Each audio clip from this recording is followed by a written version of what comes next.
ज़रा हटके में शाज़ेब गिलानी का सलाम कबूल कीजिए। मेरे साथ मौजूद हैं वसतुल्लाह ख़ान और ज़रा खोड़ो। प्यारे पाकिस्तान में मुल्क की सबसे ताकतवर शख्सियत का अहद अपने अख्ताम को पहुँच रहा है और तवक्को है कि जल्द ही नए आर्मी चीफ़ का ऐलान भी हो जाएगा। आज का दिन इस लिहाज से एक संग मील है क्योंकि जाने वाले आर्मी चीफ़ ने अपना अलविदाई ख़िताब किया। 9.5 मिनट की ये जो तकरीर थी उसमें उन्होंने फ़ौज के शहदा को सलाम पेश किया, अपनी काविशों का ज़िक्र किया, कुछ गिले शिकवे किए और कुछ आगे के लिए कौम को मुतनब्बे किया। जनरल कमर जावेद बाजवा अपनी 44 साला मिलिट्री सर्विस के दौरान कई महाज़ों पे लड़ चुके हैं और अपनी पेशा वाराना काबिलियत के बायस उन्हें 2016 में मियाँ नवाज़ शरीफ ने फ़ौज का सिपहसालार मुकर्रर किया था। इस दौरान उन्होंने एक एक्सटेंशन ली और इन 6 बरसों में फिर उन्होंने कोई 5 वज़राए आज़म भुगताए। आगाज़ मियाँ नवाज़ शरीफ से हुआ और इख्तिताम मियाँ शहबाज शरीफ पर। 2016 में आपको याद होगा कि जब उनकी तैनाती हो रही थी तो एक मज़मूम प्रोपेगेंडा किया गया उनके मजहबी अकायद के हवाले से, और अब जबकि उनका दौर ख़त्म हो रहा है तो उनके ख़ानदान के माली मामलात पर सवालात उठ रहे हैं। लेकिन जिस बात ने लगता है कि उनको सबसे ज़्यादा तकलीफ़ पहुँचाई वो पिछले 6 माह में फ़ौज के ख़िलाफ़ जो मुहिम चली, उनकी किरदार कुशी की गई, वो है, और इसका ज़िक्र उन्होंने आज के अपनी इस अलविदाई ख़िताब में भी किया। एक जाली और झूठा बयानिया बनाकर मुल्क में हैजान की कैफियत पैदा की गई और अभी इसी झूठे बयानिए से राह फरार इख्तियार की जा रही है। सीनियर मिलिट्री लीडरशिप को गैर मुनासिब अलकबात से पुकारा गया। मैं आपको वाज़ेह कर देना चाहता हूँ कि फ़ौज की क़यादत कुछ भी कर सकती है लेकिन कभी भी मुल्क के मफाद के ख़िलाफ़ नहीं जा सकती। क्या आप ये समझते हैं कि मुल्क में एक बैरूनी साजिश हो और आर्म्ड फोर्सेस हाथ पे हाथ धरी बैठी रहेंगी?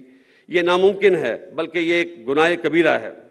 और जो लोग ये समझते हैं कि वो फ़ौज और अवाम में दरार डाल देंगे वो भी हमेशा नाकाम होंगे। गो कि आर्मी चीफ़ ने किसी का नाम नहीं लिया, लेकिन मेरा ख्याल है हम सब जानते हैं कि वो किसकी बात कर रहे थे। उन्होंने कहा कि पाकिस्तान की फ़ौज पर तनकीद हो सकती है लेकिन गैर मुनासिब और गैर शाइस्ता ज़बान से गुरेज़ किया जाना चाहिए।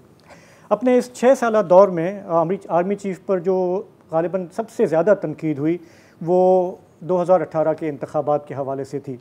दुनिया भर के मीडिया में उसका चर्चा हुआ, तनकीद हुई, और मुल्क के अंदर जब ये तनकीद सामने आई तो फिर हमने देखा कि किस किस्म की तरीक़ों से उसे कुचलने की कोशिश की गई। इमरान ख़ान के लिए जो हिमायत रही इस अरसे के दौरान वो अब ये साबित हो चुका है कि बड़ी भारी रही और मुझसे मुल्क भी बदनाम हुआ, फ़ौज भी बदनाम हुई, जिसका एहसास लगता है कि उन्हें अपने ये आखिरी साल 1.5 में हुआ, और उसका भी उन्होंने आज अपने अलविदाई ख़िताब में कुछ यूँ ज़िक्र किया। मैं काफ़ी सालों से इस बात पे गौर कर रहा था कि दुनिया में सबसे ज़्यादा इंसानी हकूक़ की पामाली यानी कि ह्यूमन राइट्स की वायलेशन हिंदुस्तानी फ़ौज करती है, मगर इनके अवाम कम व बेश ही इनको तनकीद का निशाना बनाते हैं। इसके बरक्स हमारी फ़ौज जो दिन रात कौम की खिदमत में मसरूफ़ रहती है, गाए बगाए तनकीद का निशाना बनती है। मेरे नज़दीक इसकी बड़ी वजह 70 साल से फ़ौज की मुख्तलिफ़ सूरतों में सियासत में मुदाखलत है जो कि गैर आइनी है। इसलिए पिछले साल फरवरी में फ़ौज ने बड़ी सोच और विचार के बाद फैसला किया कि आइंदा फ़ौज किसी सियासी मामले में मुदाखलत नहीं करेगी। मैं आपको यकीन दिलाता हूं कि हम इस पर सख्ती से कारबंद हैं और आइंदा भी रहेंगे। लेकिन ग़ालिबन जो सबसे अहम बात की उन्होंने अपने इस अलविदाई ख़िताब में वो मुस्तक़बिल से मुताल्लिक़ है। उन्होंने कहा कि फ़ौज का इदारा और ये मुल्क आगे तभी बढ़ सकता है जब अदम बर्दाश्त हो और हर बंदा अपना अपना काम खुद करे। सुनिए उन्होंने क्या कहा। फ़ौज ने तो अपना कथार से शुरू कर दिया है। मुझे उम्मीद है कि हमारी सियासी पार्टियां भी अपने रवैये पर नज़रसानी करेंगी और ये भी हकीकत है कि पाकिस्तान में हर अदारे, सियासी पार्टियों और सिविल सोसाइटी से भी गलतियां हुई हैं। हमें इन गलतियों से सबक सीखना चाहिए और आगे बढ़ना चाहिए। मुअज़्ज़ज़ हाज़रीन, मैं वसूख से कह सकता हूं कि पाकिस्तान आज संगीन माशी मुश्किलात का शिकार है और कोई भी एक पार्टी पाकिस्तान को इस माशी बुरान से निकाल नहीं सकती, जिसके लिए सियासी इस्तेहकाम लाजिम है। अब वक्त आ गया है कि तमाम स्टेक होल्डर अपनी ज़ाती अना को एक तरफ रखते हुए माजी की गलतियों से सीखें और आगे बढ़ें और पाकिस्तान को इस बहरान से निकालें। जी, तो सबसे पहले पाकिस्तान, अदम बर्दाश्त, जमहूरी रवैये, ये सब आज का खिताब था, इसका खुलासा था। वो सब आपने कैसे देखा? खिताब में ज़ाहिर है कोई भी ऐसी बात नहीं है जिस पे आप उंगली उठा सकें या तनकीद कर सकें। सब अच्छी अच्छी बातें की हैं और मेरे ख़्याल में जो 9.5 मिनट का जो खिताब है उसमें जो मुझे एक जो मरकज़ी नुक्ता सबसे इम्पोर्टेंट लगा है, फ़ौज कहती है अक्सर एक उम्र हो गई सुनते सुनते, लेकिन आज इन्होंने फिर एक लफ्ज़ इस्तेमाल किया जो कि बहुत इम्पोर्टेंट है। उन्होंने एक जो आपने अभी चलाया उनका टुकड़ा कि जी भारत की फ़ौज इतनी संगीन खिलाफ वर्जियाँ करती हैं इंसानी हुकूक़ की, लेकिन वहाँ शाज़ व नादिर उस पर तनक़ीद होती, हम पे हमारी फ़ौज पे क्यों होती है जबकि हम पब्लिक सर्विस बहुत ज़्यादा करते हैं। फिर उन्होंने बताया कि जी 70 साल से हमारी जो मुदाखलत है, एक लफ्ज़ उन्होंने इस्तेमाल किया, 70 साल से हमारी मुदाखलत जो कि गैर आईनी है। मेरा ख्याल है कि किसी फ़ौजी सिपा सालार के मुंह से हो सकता है पहले किसी ने कहा हो, लेकिन मैंने कम अज़ कम पब्लिकली ये लफ्ज़ के जो कि गैर आईनी है, इससे मुझे अंदाज़ा होता है कि मुझे नहीं मालूम कि अगला चीफ़ ऑफ आर्मी स्टाफ की पॉलिसी क्या होगी या फ़ौज की पॉलिसी क्या होगी, लेकिन ये जो आउट गोइंग आदमी है, ये इन्होंने दिल की बात की है। अगर ये दिल की बात ना होती तो ये लफ्ज़ ना निकलता उनके मुंह से। तो ये है और आगे का ज़ाहिर है ठेका नहीं लिया जा सकता। मसला पता है क्या है? मसला ये है कि बाजवा साहब की इंटेंशंस अपनी जगह कि गलती हुई, अनकॉन्स्टिट्यूशनल था, अब नहीं होनी चाहिए, फ़ाइन। लेकिन ये जो कुआं है इसमें से 40 डोल निकाले जा रहे हैं, इसमें जो मरा हुआ कुत्ता है वो नहीं निकाला जा रहा। वो मरा हुआ कुत्ता क्या है? वो है इस मुल्क का जो पावर स्ट्रक्चर है, वो क्लाइंट पैटर्न रिलेशनशिप है और मौरूसी स्ट्रक्चर है। दोनों आपस में गुत्थम गुत्था हैं। ये मेरी गलत या सही मेरी अपनी थ्योरी है कि फ़ौज ज़ियाउल हक़ के आने तक एक इंस्टीट्यूशन थी। अब पिछले 40 साल में ये एक इंस्टीट्यूशन से इटसेल्फ एक क्लास में बदल गई है। अच्छा, क्लास के अपने इंटरेस्ट होते हैं। अब क्लास के क्या इंटरेस्ट होते हैं? क्लास के माशी मफादात होते हैं। क्लास जो है जितनी भी पावर उसके पास है, कोई भी क्लास दुनिया की, वो उसे अपने हाथ से नहीं देना चाहती अनलेस के कोई इससे भी सुपीरियर क़ुव्वत या हालात उससे ये छीन ले। ये जो मुल्क है, होना तो ये चाहिए था कि ये रियासत पब्लिक लिमिटेड कंपनी के तौर पे चलाई जाती पहले दौर से, लेकिन हम ये देखते हैं कि खुसूसन पिछले 40 साल से ये प्राइवेट लिमिटेड कंपनी के तौर पे चलाई जा रही है। आम आदमी को ऐसा लगता है कि इसका एक मालिक है और जितने भी वज़राए आज़म आ रहे हैं वो बतौर सीईओ आ रहे हैं। सीईओ को आप सैक कर सकते हैं, सीईओ को आप पलट सकते हैं, आप उसके शेयर्स को आगे पीछे कर सकते हैं, लेकिन मालिक को चेंज नहीं कर सकते। अच्छा, ये भी सीईओ हैं स्टेट ओन्ड कंपनी के। वही मैं कह रहा हूँ ना, प्राइवेट कंपनी। मैं ये चाह रहा था हम ये सिविल मिलिट्री पे हम बात करें। मैं आपकी टेक लेना चाह रहा हूँ। जो हमने बाजवा साहब की बात की, ज़ाहिर है कि उनकी अचीवमेंट्स भी हैं।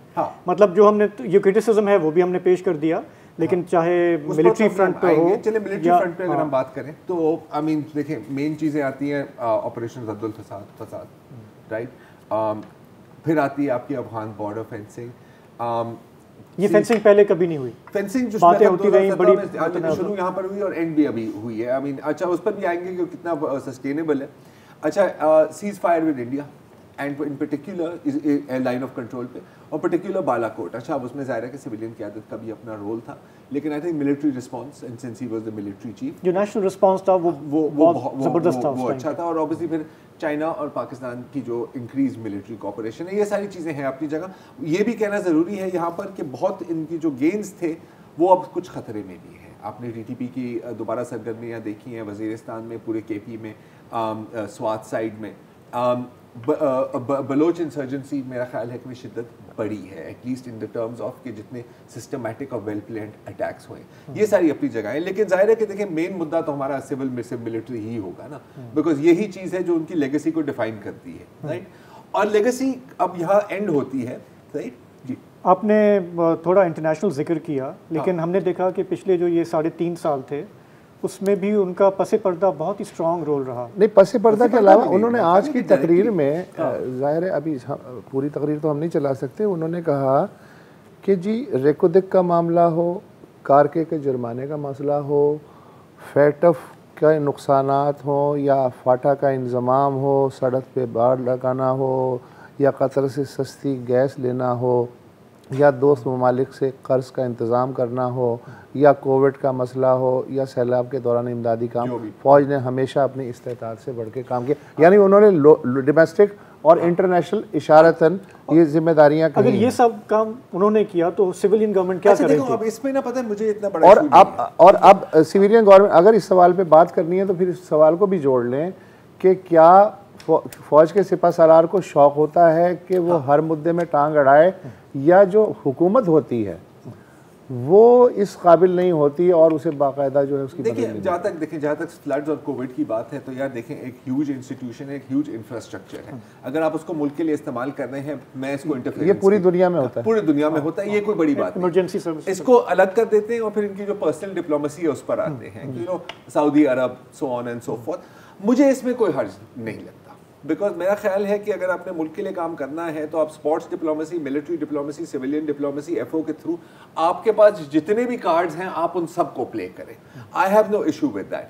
ये अगर ये थी डैमेज कंट्रोल था, ये एक अलग बात है, राइट। क्योंकि अब अच्छा लेगेसी की हम बात करें तो मैं थोड़ा सा रिवाइंड करना चाह रहा हूँ 2018 की तरफ, ठीक है, जब सुहेल वड़ाइच का एक आर्टिकल छपता है द बाजवा डॉक्ट्राइन, राइट। अब उसमें भी बड़ी इंटरेस्टिंग बातें थी। उसने कहा था कि जी हमने कोशिश की है कि सऊदी अरब और यूएसए के साथ हम दोबारा ताल्लुकात अपने बेहतर करें, जो नवाज हुकूमत के वक्त में खराब हुई थी, थोड़े से सुनी सुनाई ये भी लगती है, राइट। लेकिन आई थिंक मेन हमारा मुद्दा अगेन सिर्फ मिलिट्री ही रहेगा, हमारे मुल्क की पूरी तारीख है। तो एक वक्फा लेते हैं और फिर उस पर आते हैं।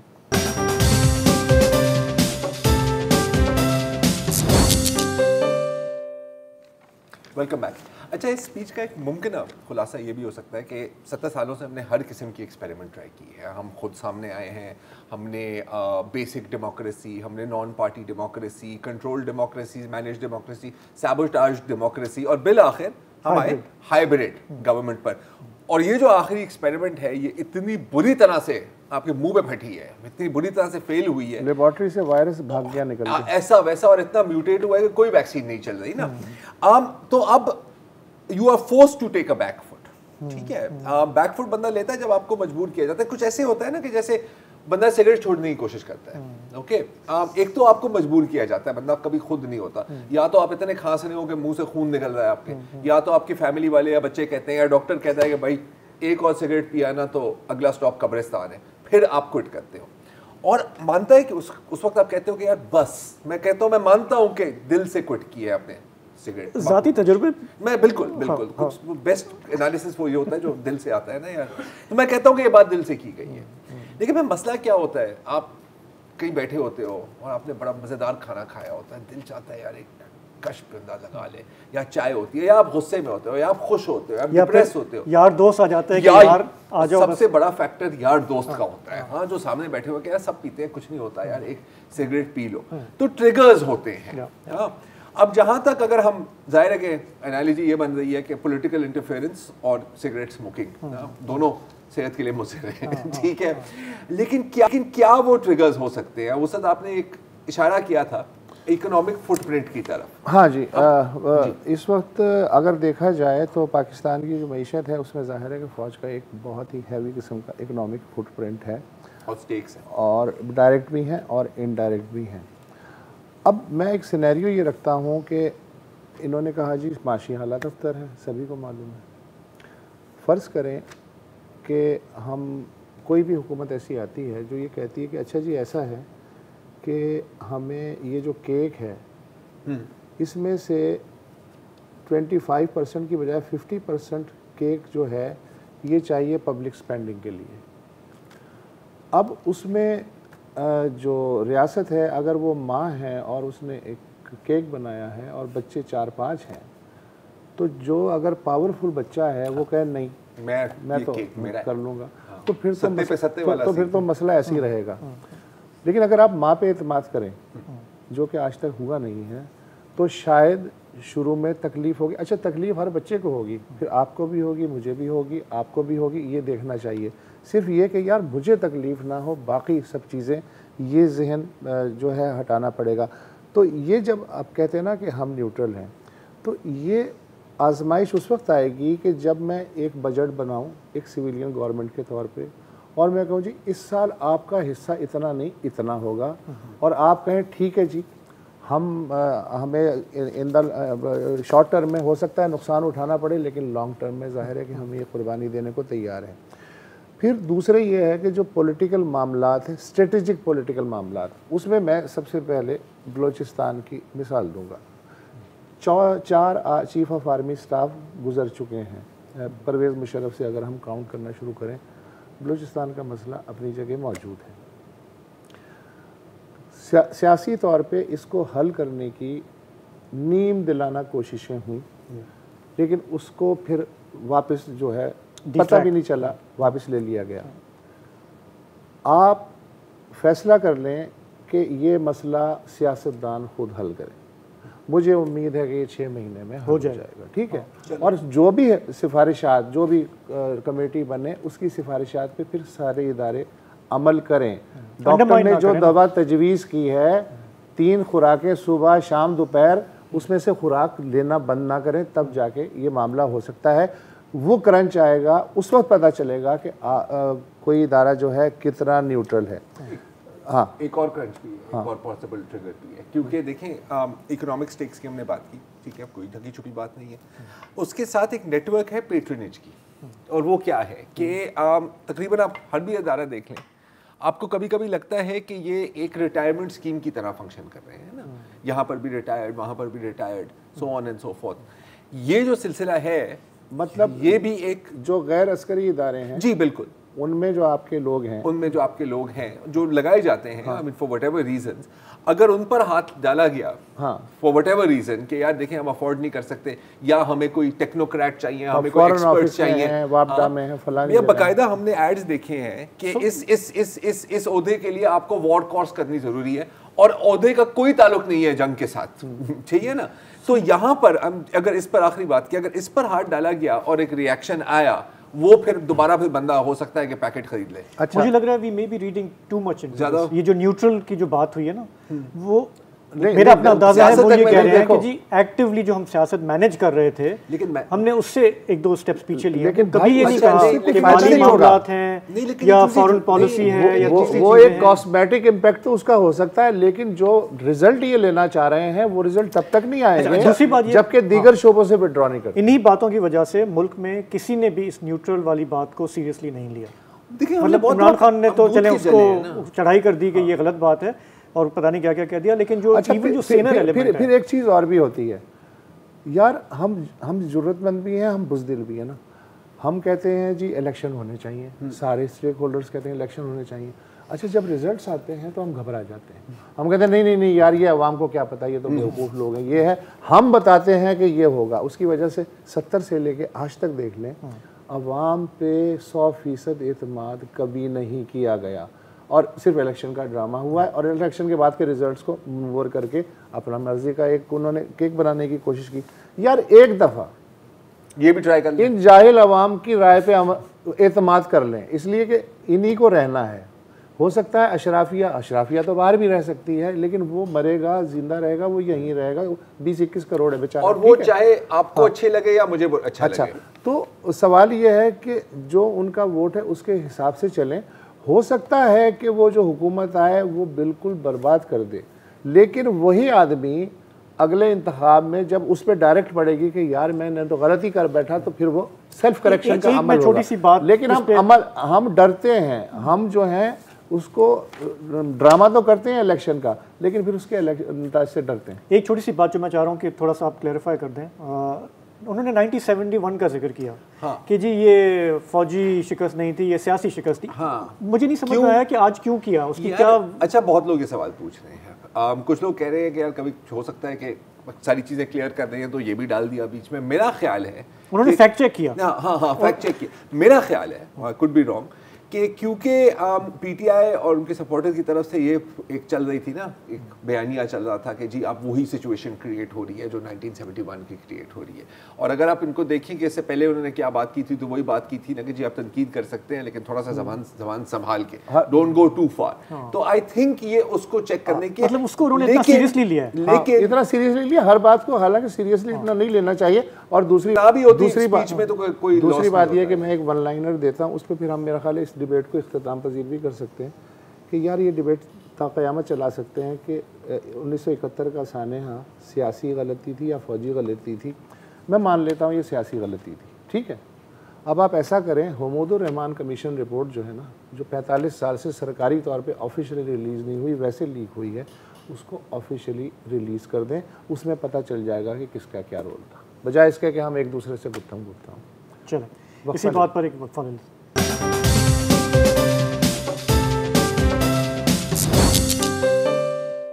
हम चाहे आम आदमी हो या सियासतदान हो या एक्स ब्यूरोक्रेट हो, कोई भी हो, हम दूसरे के लिए या दूसरी जॉब के लिए ये क्राइटेरिया रखते हैं यार मेरिट पे होना चाहिए। ये मुल्क उसके बगैर तरक्की नहीं कर सकता ना। ये अकरबा परवरी और फ़लाँ चीज़ इसकी वजह से जो है कहाँ से सिस्टम बदलेगा।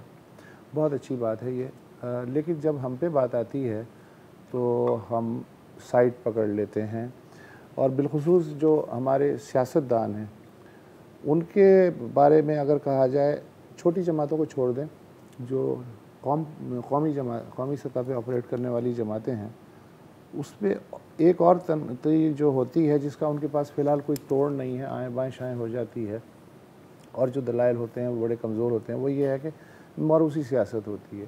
मसलन वो हर जगह मेरिट की बात करते हैं, ब्यूरोक्रेट उन्हें मेरिट पे चाहिए, टीचर उन्हें मेरिट पे चाहिए, जर्नैल उन्हें मेरिट पे चाहिए, एम्बेसडर उन्हें मेरिट पे चाहिए।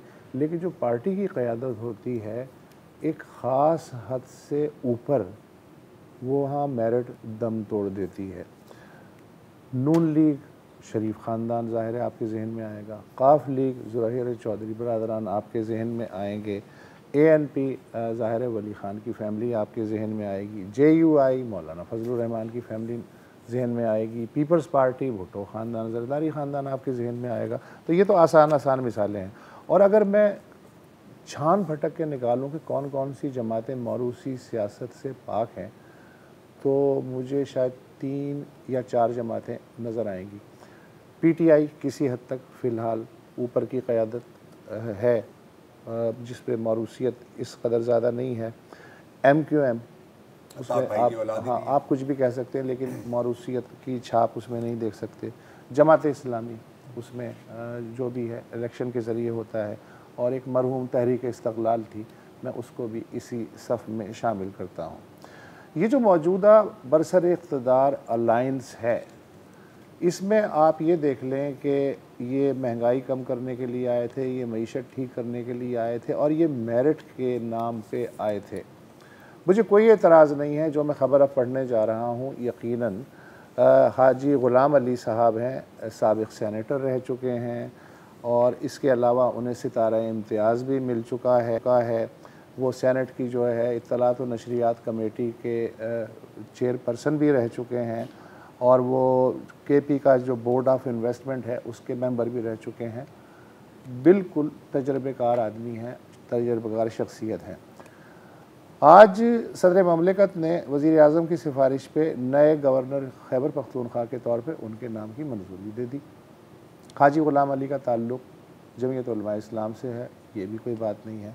लेकिन हाजी साहब जो हैं, वो जो कायद हैं जमीयत उलमा इस्लाम के, मौलाना फजलुर रहमान, उनके दामाद फ़ैयाज़ अली के वालिद हैं, यानी मौलाना के समधी हुए। तो ये एक चीज़ है। अच्छा, बाकी क्या अहवाल है खैबर पख्तूनख्वा में मौरूसी सियासत की, और क्या शक्लें हैं, इस बारे में हमें ज़्यादा मालूम नहीं, लेकिन जो इनसाइडर हैं उनमें एक सीनियर सहाफ़ी हैं लिहाज अली, वो भी शामिल हैं, हमने उन्हें ज़हमत दी है।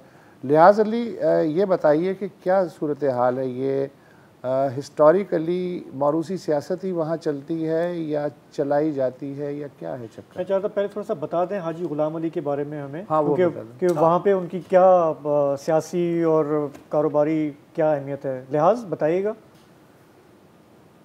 बहुत शुक्रिया। हाजी गुलाम अली साहब, जिस तरह आपने जिक्र किया, मौलाना साहब के समधी हैं, लेकिन मौलाना साहब के पास दो किस्म के सपाई होते हैं, एक जलसों वाले और एक इक़्तिदार वाले। गुलाम अली साहब जो हैं वो इक़्तिदार वाले सपाई हैं, वो जलसों में भी आते हैं, चूरी खाने वाले मजनू। जी जी जी जी बताएं बताएं। गुलाम अली साहब जो हैं वो 1985-86 में जो लोकल गवर्नमेंट इलेक्शन हुआ था उसमें काउंसलर थे और म्यूनिसिपल कॉरपोरेशन पेशावर से मुतअल्लिक़। इसका ताल्लुक बुनियादी तौर पर दीर से बताया जाता है, लेकिन रहते पेशावर में मौलाना साहब के करीबी साथी समझे जाते हैं। 2005 के जो लोकल गवर्नमेंट इलेक्शन हुआ था उसमें अक़लियत के बावजूद JY के गुलाम अली साहब जो हैं वो डिस्ट्रिक्ट नाज़िम पेशावर मुंतखब हुए थे और उन्होंने हारून बिलोर साहब को शिकस्त दी। बाद में वो सेनेटर मुंतखब हुई, क्योंकि वो गुलाम अली साहब जो हैं वो मौलाना फजल रहमान साहब की, इस तरह आपने जिक्र किया, समधी हैं। खुसूसी तौर पर रियल स्टेट के बिजनेस और ज़मीनों से उसको खासी शोहरत है। अक़लियत के बावजूद जब वो काउंसलर मुंतखब हुए थे तो उसके मुताबिक बताया जाता है कि उसके दौर में जो सर्कुलर रोड बना था उस पर आज भी एतराज़ात उठाए जाते हैं कि ये गुलाम अली साहब के दौर में यहाँ पर थोड़ी सी बदनवानी हुई थी। ये गुलाम अली साहब का थोड़ा सा खाका है। आगे जाके अगर आपने और ख़ानदान के मुतालिक, अच्छा नहीं, मुझे ये बताइए, खुद मौलाना फजलुर रहमान का जो ख़ानदान है उसमें कौन किस ओहदे पे है, क्या है?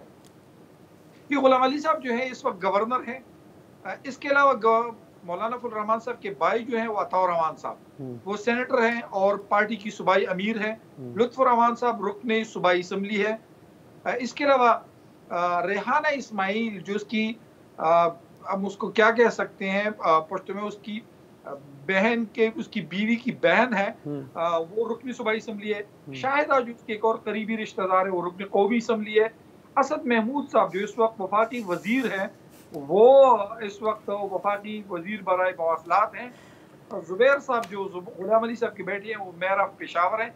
तो मजमूई तौर पर के 7 खानदान जो है वो किसी न किसी तरीके से इक़्तिदार में, और 8वां भाई जो है ज़ियाउर रहमान, वो इस वक्त PMS ऑफिसर है, जिन्हें PTCL से निकाल कर PMS जो प्रोविंशियल मैनेजमेंट कैडर है उनमें शामिल किया गया था। तो मजमूई तौर पर ये 8 अफराद। अच्छा, ये तब है जब वहाँ पे PTI की हुकूमत है।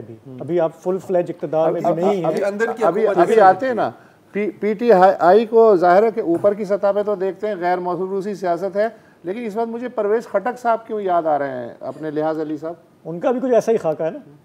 जी, परवेज़ खटक साहब के मैं ही बताता हूँ, वो खुद रुकने कौमी असम्बली है। उसके ख़ानदान के 6 अफराद जो हैं वो इस वक्त ऐवान में बैठे हुए हैं। परवेज़ खटक साहब, उसका बेटा इसाक खटक साहब जो है वो तहसील चेयरमैन नौशहरा है। इब्राहिम खटक, उसका बेटा रुकनी सूबाई असम्बली है। उसका दामाद इमरान खटक रुकन कौमी असम्बली है। नफीसा खटक रुकन कौमी असम्बली है जो उसकी भाभी है। और इसके अलावा लियाकत खटक, जिसके आजकल उनसे इख्तिलाफात चल रहे हैं, वो इसका भाई है, वो भी रुकन सूबाई असम्बली है। ये उसकी परवेज़ खटक साहब की खानदान है। जो फैसल अमीन गंडापुर, अली अमीन गंडापुर साहब, वो खुद आपको पता है कि वफाकी वजीर रह चुके थे। फैसल अमीन उसका छोटा भाई सूबाई वजीर बल्दियात है। और उमर अमीन जो है वो इस वक्त मेयर DI खान है। ये उसकी खानदान की खाक है। PTI तो कहती है हम मौरूसी सियासत के खिलाफ हैं। ये कैसे होता है? असद कैसर वगैरह, तो ये कहानी बहुत दिलचस्प है। कहानी बताएं। असद कैसर वगैरह का क्या है? असद कैसर का बताएं। उनकी भी फैमिली, किसकी फैमिली सर? असद कैसर, ये साबिक स्पीकर थे। असद कैसर साहब जो हैं, असद कैसर साहब जो हैं, उसका भाई आकिबुल्लाह जो है वो इस वक्त रुकनी सूबाई असम्बली है। ये जो अकबर अयूब साहब है, अरशद अयूब साहब है, और इसके एक और भाई भी है, वो 3 भाई जो हैं वो अयूब खान साहब के नवासे समझे जाते हैं। वो बेसिकली रुकनी सूबाई असम्बली है। मौजूदा दौर में तो यही है इस वक्त। लेकिन खैबर पख्तूनख्वा असम्बली में वज़ीर आला जो महमूद खान है, उसका भाई जो है वो सवात की तहसील मठा का चेयरमैन है, और भी कई लोग इसमें ठीक है। शामिल। लिहाज अली साहब, बगैर लिहाज किए दूसरे सेगमेंट पे हम जा रहे हैं और आएंगे। बाकी सियासी जमातों का भी ज़रा एक्सरे कर दीजिएगा, वक्फा ले लें।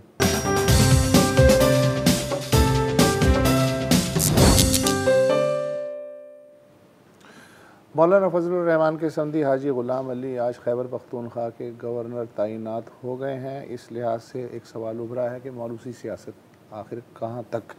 लिहाज अली साहब जो सहाफ़ी हैं वो हमारे साथ हैं।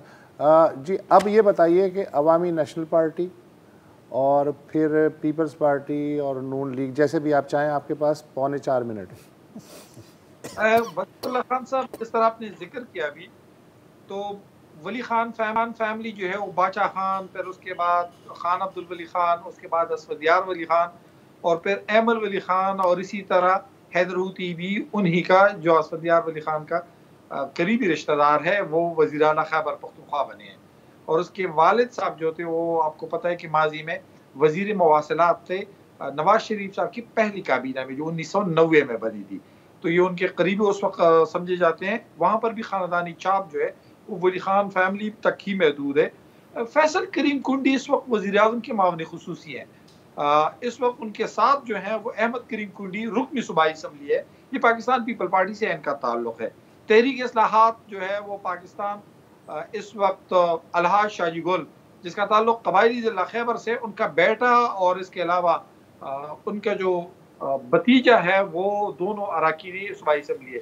मजमूई तौर पर मैं ये बताता चलूँ कि इस बहती गंगा में सब ने हाथ धोए हैं, लेकिन खैबर पख्तूनख्वा असम्बली में पाकिस्तान तहरीक इंसाफ तकरीबन 2/3 अक्सरियती अरकान के साथ मौजूद है, जिसकी वजह से दीगर खानदानों को उस तरीके से पाँव जमाने का मौका न मिल सका कि वो अपनी खानदानी सियासत को चमका सके। वरना पाकिस्तान पीपल पार्टी, ANP और JUI समेत जो दीगर जमातें, उन्होंने भी अपने बेटों और इसके अलावा भतीजों और करीबी रिश्तेदारों को 2018 के इंतखाबात में टिकटों से नवाजा था। जी, थैंक यू। मेरिट पे देखो, मेरा ख्याल है आप लोग ना यहाँ बिल्कुल पीछे ही पड़े। ये हमारा कल्चर है, ठीक है जी कोड़ो साहब। नहीं, कल्चर है अम्मा जी, बिल्कुल नहीं। देखो, मैं तो सियासत में नहीं हूँ ना यार, हम कैसी बातें कर रहे हैं आप, नहीं क्या यार गलत बात। एनीवे, मैं ओके वो इनडायरेक्टली मतलब मैं सियासत में बात कर रहा हूं। अच्छा, you forgetting, make me forget my point. देखो यार, यहाँ पे हमारा क्या होता है यार, मेमन सेठ का बेटा है, वो भी मेमन सेठ निकलेगा, राइट, बिजनेसमैन निकलेगा। कोई बिजनेस के मुख्तलिफ शोबे हैं, जैसे सियासत के मुख्तलिफ शोबे हैं। वकील का बेटा वकील, डॉक्टर का बेटा डॉक्टर। तो सियासतदान का बेटा सियासतदान क्यों नहीं हो सकता? लीडर का बेटा लीडर क्यों नहीं हो सकता? मतलब मसला क्या है यार? भुट्टो साहब कहते थे कि मेरी पार्टी के वारिस मेरे अवाम हैं। शाहज़ेब क्या कह रहे हैं? नहीं, मुखालफत मत करना। हाँ, भुट्टो साहब तक ना जाओ ना यार, तुम भी मुखालफत मत करना। नहीं करो, नहीं। चलो मैं आपसे सहमत हूँ। मुसर साहब ने कह दिया, पता नहीं बस उन्होंने कह दिया, इसलिए अगर मैंने कोई सवाल कर दिया तो हाँ बस ठीक है, रहने दे इसको, इस मौके को यही याद आ गया ना। हाँ, सियासत से मुख्तलिफ दूसरे शोबों में नहीं, मुझे पता है ये कहाँ जा रहे हैं। बिल्कुल, ये कहाँ नहीं जाना चाह रहे, उस तरफ नहीं जाएंगे। बिल्कुल। फिलहाल इतना ही, कल फिर इसी तरह। जाहिर है कि हमारा मुल्क बहुत दिलचस्प मुल्क है, खबरों का कभी कोई काल नहीं है। बिल्कुल, ये मसला हो जाता है कि कौन सी खबर छोड़ें, कौन सी लें। कसम से तो यही कल होगा हमारे सामने मसला भी। कल फिर हाजिर होंगे, तब तक के लिए इजाज़त दीजिए। खुदा हाफिज़।